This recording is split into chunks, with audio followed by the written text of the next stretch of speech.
Thank you, everybody, for coming to the Aaron Torres Podcast YouTube page. If you could do me a quick favor, see that little subscribe button at the bottom of your screen? Go ahead, click that subscribe button. Really does help our channel grow, our audience grow, and I really do appreciate it more than you know. So click that subscribe button. Appreciate your support. Now, here's the video that you came here for. I'm going to talk about what I believe was the most significant loss on Saturday. That was Alabama going to Oklahoma, losing to the Sooners in this game. Final score 24-3. Oklahoma, 260 yards of total offense. And here we go, or 260 yards of rushing offense, excuse me. So here we go again with the conversations about KALEN DEBOER. Alabama takes its second loss to an unranked team, its third loss overall. I really thought its second unexcusably poor performance of the season. And like I said, we got a lot to dive into. So Oklahoma wins. First of all, let me spend a minute. I want to give credit to Oklahoma. Okay. It's been a tough season. And I think, let me just say this too, been a tough week for Brent Venables. I don't know how many people saw this. This is an awful story, but his wife had previously been diagnosed with cancer. It turns out that it was in remission. Then he found out last week that it was coming back. He really hasn't been vocal about it, but the story got out. And so I'm happy for him. I'm happy for this Oklahoma team. And before we get to the Alabama side of things and how disappointing it is, let me say this. I don't know if this will be an unpopular opinion with Oklahoma fans. I'm not nearly as down on Venables as everybody else is. I understand it's Oklahoma. I understand the standard. I understand he won 10 games last year.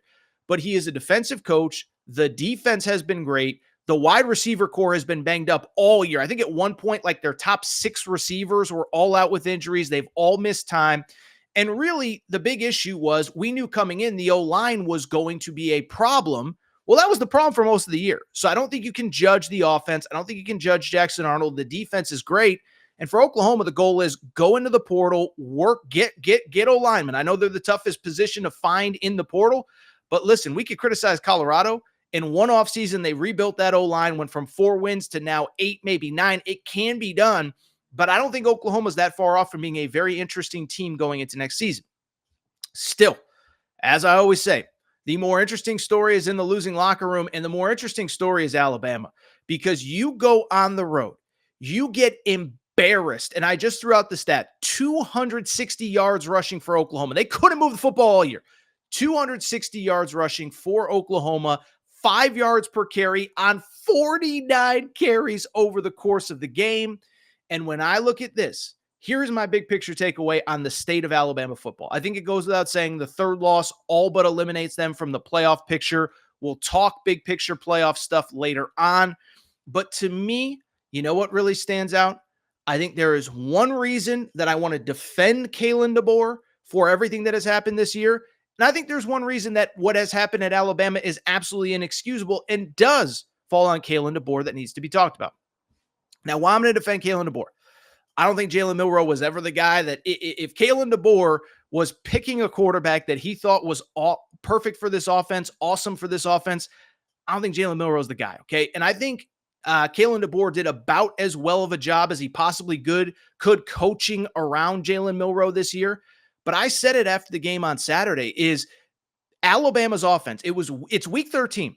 I still don't know what Alabama's offense is when Jalen Milroe isn't ripping off 20 yards per carry, which is basically what he did against LSU. We talked about it coming into this game. Go to Alabama's games where they've struggled this year, and it's largely been because once you slow down Jalen Milroe, the offense sputters, okay? Second half of Georgia, they shut down Jalen Milroe's run game. All of a sudden, boom, it's a competitive game. South Carolina easily could have won, shut down Jalen Milroe. Tennessee did shut down Jalen Milroe and won the game. And so I'm not going to blame KALEN DEBOER in total.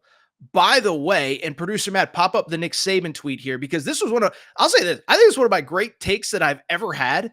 I think it just shows again how great Nick Saban was because Nick Saban last year had Jalen Milroe, and I understand that he had a couple more pieces on defense or whatever.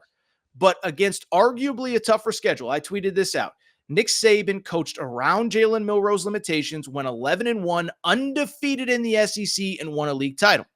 As I said at the time, I still believe that KALEN DEBOER is going to be good at Alabama, but it shows why Nick Saban was and will always be the GOAT.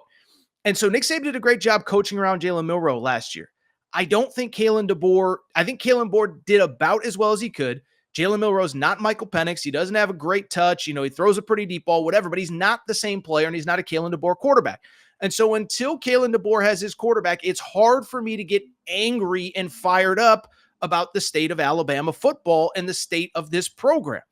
I do think it'll be interesting. It's going to be an interesting offseason. DeBoer is going to be under the microscope after a third loss, a second really inexcusable loss.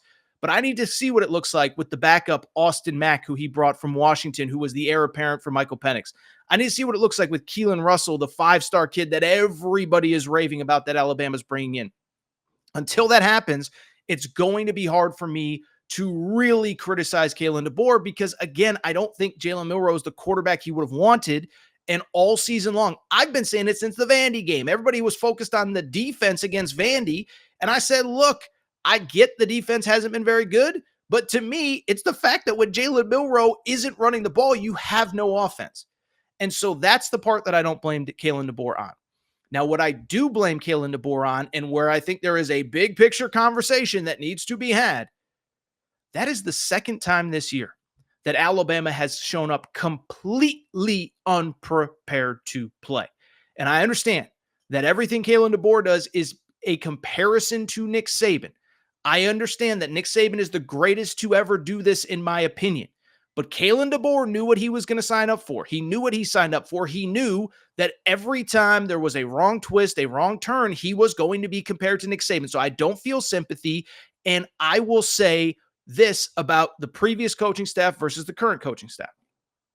You can say what you want about Nick Saban. Lost to Texas last year, lost to Michigan last year, had lost to Georgia in a title game.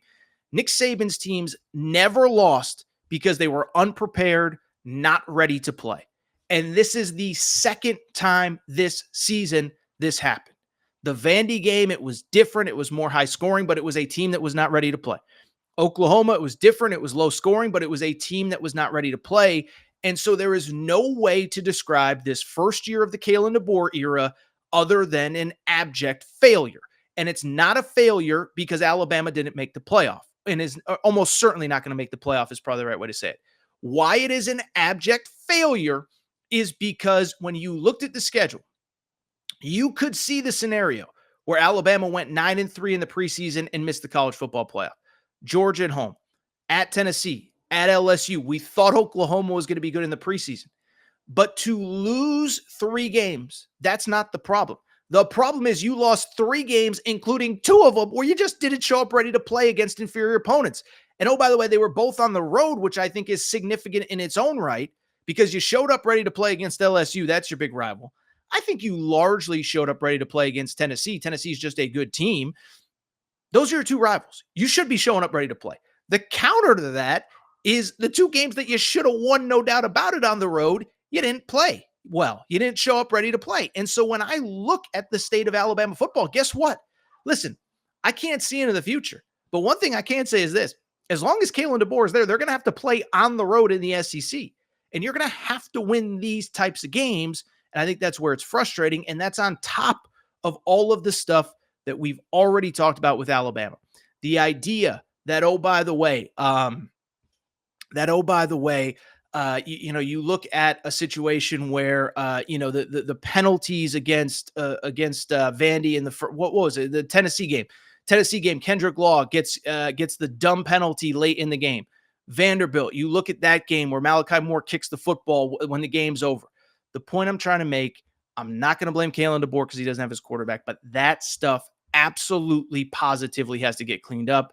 And there is no excuses for Alabama not showing up ready to play.